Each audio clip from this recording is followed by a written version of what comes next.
The day started like any other.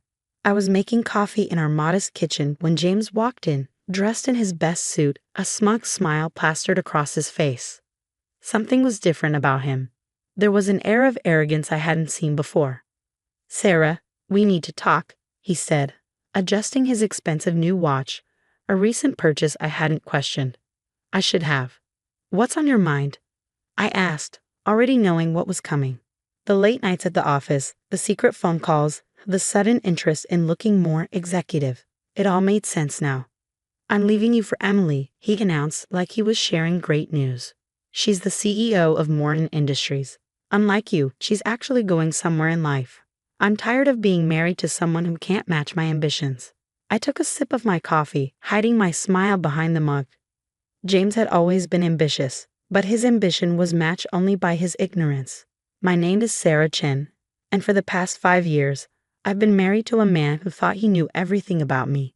The truth? He didn't know the first thing about who I really was. "Emily's different," James continued, pacing the kitchen with animated gestures. "She understands the corporate world. She's not stuck answering phones and filing papers like you. Do you know she made over $8 million last year?" I set my coffee down carefully. "Is that what she told you?" He scoffed. "I've seen the reports, Sarah. I'm not an idiot. She's shown me everything. The company finances, her personal accounts. She's offering me a position as vice president of operations. Can you imagine? Me, a VP. I could imagine it quite well, actually. After all, I had been the one to suggest to Emily that we might have an opening in that department. Of course, James didn't know that. He didn't know that Emily Morgan, the supposed CEO of Morton Industries, was actually just the face of the company. The real owner? That would be me. "What about our life together?" I asked, more curious about his response than actually concerned. 5 years of marriage just gone. "Let's be honest," he said, straightening his tie. "We've been going nowhere. You're content being a secretary, making what? 40,000 a year. Emily makes that in a week. She has vision, connections. She's taking the company global." I bit back a laugh. Morton Industries had gone global 3 years ago, long before Emily was even hired. I had orchestrated that expansion myself, working late nights in my home office while James assumed I was just catching up on filing. The truth was far more complex than James could imagine. 10 years ago, I inherited Morton Industries from my grandfather, who built it from the ground up. But he taught me something valuable before he passed. The best way to understand your company is from the ground up. So I worked my way through every department, learning the ins and outs of the business. When I finally took over as owner, I made a decision. I would remain anonymous, using a public face for the company while I kept working among the employees. Emily was hired specifically for this role, to be the public CEO while I maintained control from behind the scenes. She was good at her job, playing the part of the powerful executive perfectly. What I hadn't expected was for her to fall for my husband's obvious attempts at seduction. "When are you leaving?" I asked, keeping my voice neutral. "Tonight," he said, pulling out his phone to check the time on his new Rolex. "Another gift from Emily, no doubt. Emily's arranged for movers to come for my things. We're moving into her penthouse in the city. My penthouse, actually. One of several properties I maintained for business purposes. I suppose congratulations are in order," I said, standing up to rinse my coffee mug. "I hope you find what you're looking for, James." He paused, clearly thrown by my calm reaction. "That's it? No fighting, no begging me to stay." "Would you like me to beg?" I asked, raising an eyebrow. "No, I just..." He trailed off, frustrated by my lack of emotion. "I thought you'd care more." "I care," I said softly, "just not in the way you think I should." He shook his head, that familiar look of condescension crossing his face. "This is exactly why I'm leaving. You have no ambition, no fire. You're perfectly content being nothing more than a secretary for the rest of your life." If he only knew, I had spent the last 5 years building Morton Industries into a global powerhouse, doubling our revenue and expanding into new markets, all while he thought I was just pushing papers around a desk. "You know what your problem is, Sarah?" he continued, warming to his theme. "You're afraid to take risks. Emily, she takes what she wants. She's a real businesswoman." I smiled, thinking about the meeting scheduled for tomorrow morning. "You might be surprised about what I'm capable of, James." He laughed, the sound grating on my nerves. Right. Well, I got to go. Emily's expecting me for lunch to discuss my new position. Don't worry about the divorce papers. Our lawyers will handle everything. Our lawyers. He had no idea that the prestigious law firm Emily had recommended was actually on retainer with Morton Industries with me. As he turned to leave, something made him pause. I did love you once, but people grow. They change. I need someone who can keep up with me. I understand completely, I said, walking him to the door. Good luck with everything, James. I mean that. He gave me one last patronizing smile before walking out, probably thinking he was leaving me devastated and alone. Little did he know, he had just walked right into a trap of his own making. I waited until I heard his car pull away before pulling out my phone. Emily? Yes, he just left. Time to set everything in motion. The next morning, I arrived at Morton Industries early, taking my usual spot at the reception desk. I watched as James strutted through the lobby, nodding condescendingly at me as he passed. He was wearing a new suit, probably bought with the company credit card Emily had given him. Right on schedule, my phone buzzed with a message from Emily. Board meeting in 30 minutes. Everything's ready. I smiled, thinking about what was about to unfold. James had no idea that he was about to learn the true meaning of ambition. The boardroom at Morton Industries was impressive. Floor-to-ceiling windows overlooking the city skyline. A massive mahogany table that could seat 30 and state-of-the-art presentation screens on every wall. James sat near the head of the table, next to Emily, practically glowing with self-importance. I slipped in quietly, taking my usual spot in a corner where I would normally take minutes of the meeting. James didn't even glance my way. To him, I was invisible, just another part of the office furniture. Emily stood, commanding the room's attention. Good morning, everyone. Before we begin today's regular agenda, there's an important announcement. James straightened his tie, clearly expecting his promotion to be announced. The smirk on his face made my stomach turn. As you know, Emily continued, Morton Industries has been going through some significant changes.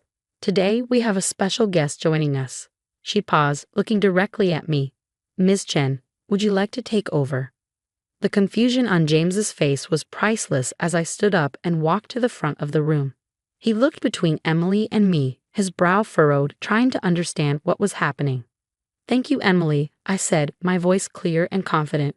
For those who don't know me, I'm Sarah Chen, the owner of Morton Industries. The color drained from James's face. He gripped the arms of his chair, his knuckles turning white. Some of you may know me as Sarah from reception, or Sarah from HR, or even Sarah the secretary. For the past 5 years, I've worked in various positions throughout this company, learning every aspect of our operations from the ground up. I clicked through to the next slide, showing our latest quarterly results. Under this management structure, we've seen unprecedented growth. Our global expansion has exceeded all projections, and our profit margins have doubled in the past 3 years. James was shaking his head slowly, his mouth slightly open. I could see him putting the pieces together. All those late nights I spent catching up on filing. The mysterious business trips Emily took that always seemed to coincide with major company decisions. The way employees at all levels seemed to respect and defer to me despite my supposedly lowly position.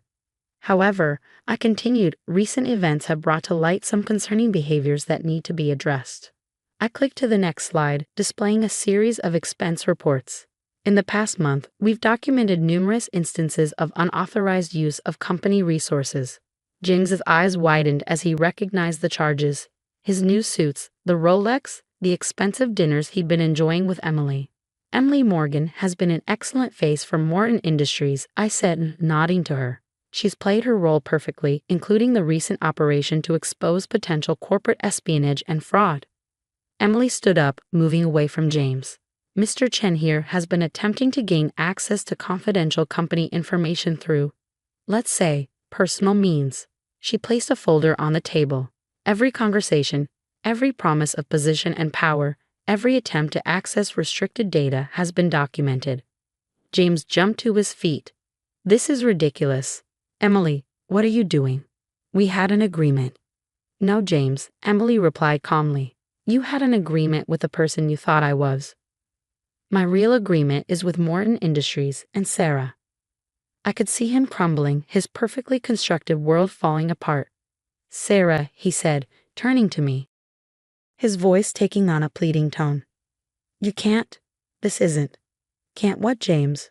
Run a multi-billion-dollar company, make executive decisions, keep up with your ambitions? I kept my voice level, professional.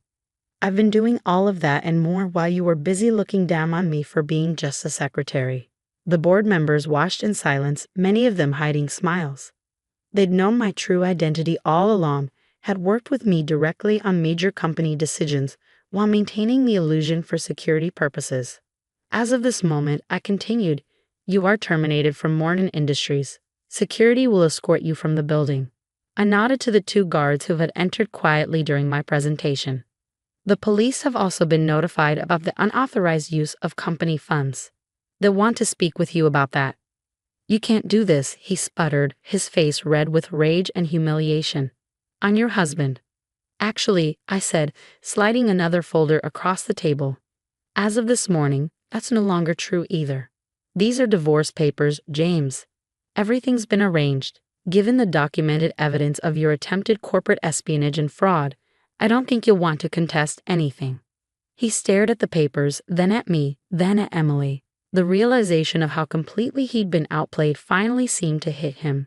His shoulders slumped in defeat.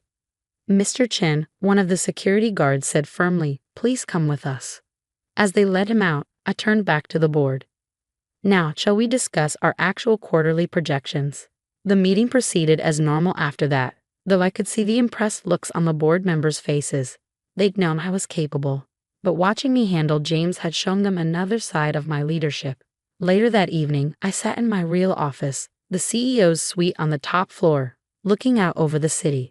Emily knocked and entered, carrying 2 glasses of champagne. Well, she said, handing me one, that went even better than we expected. I took a sip, savoring the moment. He made it easy, really. His ego was always his weakness. Still, Emily said, sitting down across from me, it couldn't have been easy, watching him dismiss you all those years, knowing what you really were. I thought about it for a moment. You know what the funny thing is? He always talked about ambition, about being something more, but he never once tried to really understand the business from the ground up. He just wanted the title, the corner office, the prestige.